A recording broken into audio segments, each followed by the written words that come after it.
네, 1월 31일 금요일 기도로 돕는 그 사람 매일 묵상. 오늘은 시편 95편 8절에서 11절입니다. 시간이 빠르죠. 25년 된 지가 얼마 안 된 것 같은데 벌써 1월 한 달이 다 지나갔습니다.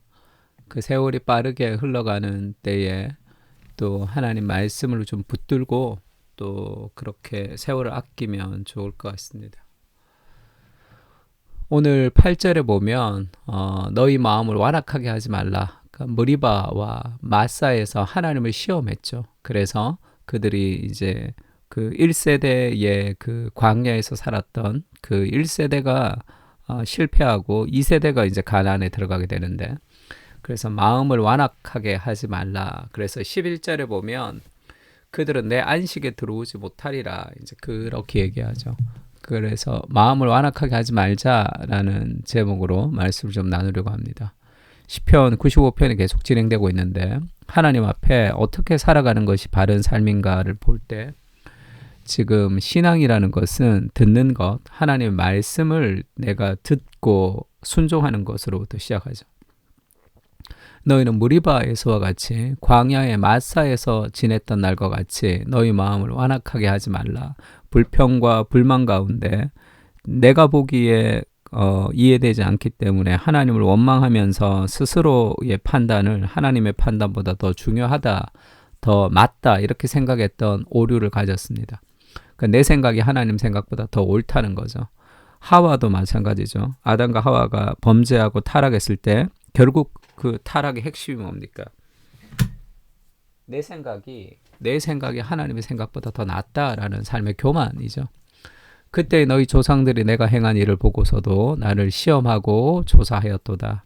하나님 행하신 그 구원의 일들을 다 보았지만 하나님을 시험했습니다. 믿지 못했던 거죠.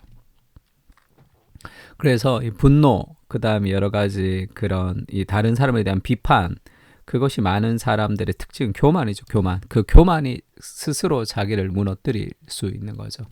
그들은 결국 물이 없기 때문에, 양식이 없기 때문에 하나님이 그들에게 공급하지 않았기 때문에 그들이 무너진 것이 아니라 스스로의 교만, 자신의 그 생각이 틀리다는 것, 하나님이 광야에서 우리를 인도하신다는 그 하나님의 깊이를 자신의 수준으로 이해했기 때문에 그의 신앙이 성장하지 못했습니다. 그 신앙이라는 것은 듣는 거예요. 내가 판단하는 게 아닙니다. 온 회중이 민수기에 보면 소리 높여 부르짖죠. 백성이 밤새도록 통곡했습니다. 이스라엘 자손이 다 모세와 아론을 원망하며 온 회중이 그들에게 이르되 우리가 애굽 땅에서 죽었거나 이 광야에서 죽었으면 좋았을 것을 어찌하여 여호와가 우리를 그 땅으로 인도하여 칼에 쓰러지게 하려는 하는가? 우리 처자가 사로잡히리니 애굽으로 돌아가는 것이 낫지 아니하랴. 이에 서로 말하되 우리가 한 지휘관을 세우고 애굽으로 돌아가자 하매 그들이 이 종되었던 곳 애굽에서의 그 고통에서 하나님이 건지셨습니다. 10가지 재앙을 통해서, 그리고 홍해가 갈라지는 그 기적을 통해서 하나님이 그들을 구원했어요. 이게 그들이 원했던 것은 광야가 없는 가나안이었습니다. 근데 광야가 펼쳐지거든요. 그러니까 하나님이 뭔가 잘못한 것 같다 생각하는 거죠. 이럴 거면 애굽에서 구원받지 않는 게 더 낫겠다 그렇게 생각합니다. 그들이 원했던 것은 성숙이 아니라 성숙과 거룩이라기보다 편안과 안일이었던 것 같아요. 내 삶에 안일하기만 하면 내가 그 무엇으로도 나는 신을 삼을 수 있다. 지금 그런 고백을 하는 겁니다. 돈과 그 다음에 성공과 여러 가지 삶의 그런 사랑과 다른 즐거움을 통해서 자기가 내 삶에 만족을 줄 수 있다면 하나님을 나는 언제든지 버릴 수 있다라는 그런 삶의 고백을 그들 스스로 하는 거죠. 신앙이라는 것은 내 뜻대로 살아가는 것이 아니라 하나님이 베풀어 주신 모든 것을 수용하는 겁니다. 삶에서.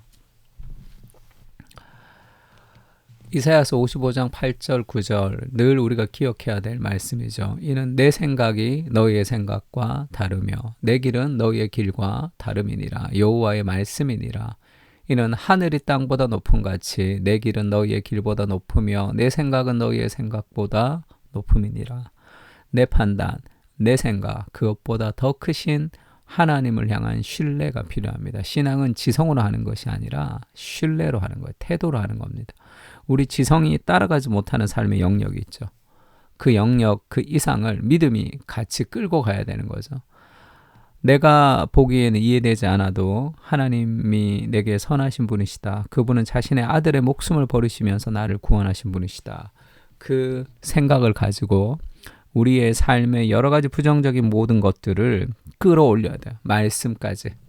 그때 우리가 감정을 극복하며 어려움을, 환경을 뛰어넘는 사람으로 살아갈 수 있습니다. 결국 두 번째는 참된 안식은 말씀의 순종을 통해서 온다는 거죠.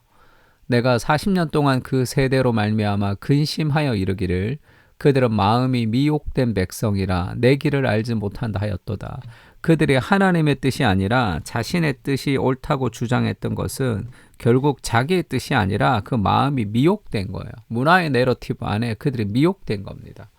태어날 때부터 그 생각 가지고 태어나지 않았잖아요. 하나님의 말씀이 자기를 형성하지 않고 다른 것이 자기를 형성하는 거예요. 우리가 진공 상태에서 생각하는 사람이 어디 있습니까? 나의 모든 판단과 내 삶의 어떤 욕구와 내가 원하는 어떤 선택이 있다면 그것은 진공 상태에서 나온 게 아니에요. 무언가 영향을 받는 무언가가 있습니다. 근데 그게 말씀이 아니라는 거예요. 그러니까 그 미혹된 마음으로 하나님을 평가하는 거죠. 그러니까 하나님에 대해서 원망과 불평이 계속 쏟아나는 거예요. 그것은 하나님보다 더 사랑하는 대상, 내가 믿고 있는 또 다른 신이 나를 붙들고 있기 때문에 그렇습니다. 우상 숭배죠. 그래서 하나님이 근심합니다. 그러므로 내가 노하여 맹세하기를 그들은 내 안식에 들어오지 못하리라. 가나안에 들어가지 못했던 거죠. 이 가나안에 들어가지 못한 것은 구원이라고 생각해서는 안 됩니다. 광야에 죽은 사람 중에도 구원받은 백성들이 있습니다. 그러니까 구원이라는 것은 홍해가 갈라진 사건을 우리가 구원의 사건이라고 얘기하죠. 그래서 이 안식에 들어가지 못한다는 것은 이 가나안이 구원을 상징하는 것은 아니에요. 그러니까 모세가 가나안에 들어가지 못했다는 것이 구원받지 못했다는 뜻은 아니겠죠. 이 참된 안식이라는 것은 결국 어떻게 하나님 말씀에 순종할 때 안식이 온다 이렇게 얘기하는 거죠. 그래서 히브리서에는 그 안식에 들어가지 못한다 이렇게 얘기하면서 지금 그 5절에도 그들이 내 안식에 들어오지 못하리라 이렇게 얘기하고 그리고 계속해서 이제 안식에 들어가는 것과 순종을 연결해서 얘기하죠. 4장 11절에 보면 히브리서 그러므로 우리가 저 안식에 들어가기를 힘쓸지니 이렇게 안식에 들어가기에 힘써야 된다는 거죠. 누구든지 저 순종하지 아니하는 본에 빠지지 않게 하려 하심이라. 안식이라는 것은 순종을 통해서 이루어진다는 거예요. 안식이라는 것의 개념은 쉬는 것이 아니라 하나님의 통치가 이루어지는 상태를 얘기한다 말씀드렸습니다. 그러니까 그 참된 안식과 그 쉼을 누리기 위해서는 하나님의 말씀이 우리를 깨트려야 되는 거죠. 그러니까 12절에 보면 하나님의 말씀은 살아있고 활력이 있어 좌우의 날선 어떤 검보다 예리하여 혼과 영과 및 관절과 골수를 찔러 쪼개기까지 하며 마음의 생각과 뜻을 판단하나니 지으신 것이 하나도 그 앞에 나타나지 않음이 없고 우리의 결산을 받으실 이의 눈앞에 만물이 벌거벗은 것 같이 드러나느니라. 하나님의 말씀이 나를 확 이렇게 들추어내는 거죠. 나를 책망하기도 합니다. 그래서 그것을 회개하면서 하나님 앞에 나아갈 때 진정한 안식을 우리가 누릴 수 있다. 그 얘기를 하고 있습니다. 그러니까 참된 안식이 어디서 옵니까? 마태복음에 그렇게 말씀하시죠. 예수님이 수고하고 무거운 짐진 자들아 다 내게로 오라. 내가 너희를 쉬게 하리라. 안식이라는 것은 그리스도가 우리에게 주시는 거죠. 그리고 요한복음에는 진리를 알게 될 것인데 그 진리가 너희를 자유롭게 할 것이다.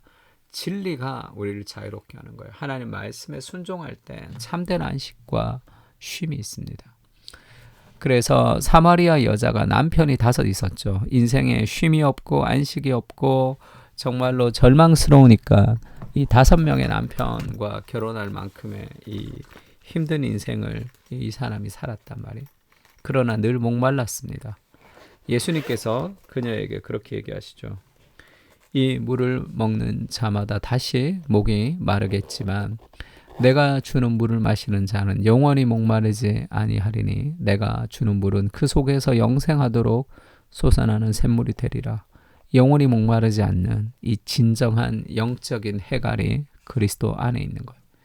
이 그리스도를 만나고 그리스도를 누리고 그리스도를 경험하고 할 때 누리는 참된 안식이 있습니다.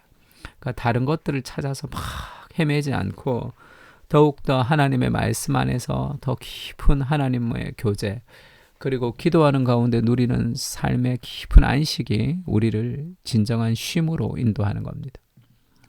내 생각, 내 마음에 원하는 것이 아니라 하나님의 생각을 따라 생각하게 하시고 하나님의 마음을 따라 선택하게 하옵소서. 그리스도 안에 진정한 쉼이 있습니다. 복음 안에 진정한 만족이 있습니다. 다른 것으로 눈을 돌리지 않게 하시고 더 깊이 복음 안으로 들어가게 하시고 주님의 품 안에서 더 깊은 위로와 사랑을 누리게 하여 주시옵소서. 아멘. 우리 다 같이 시편을 가지고 함께 기도하겠습니다.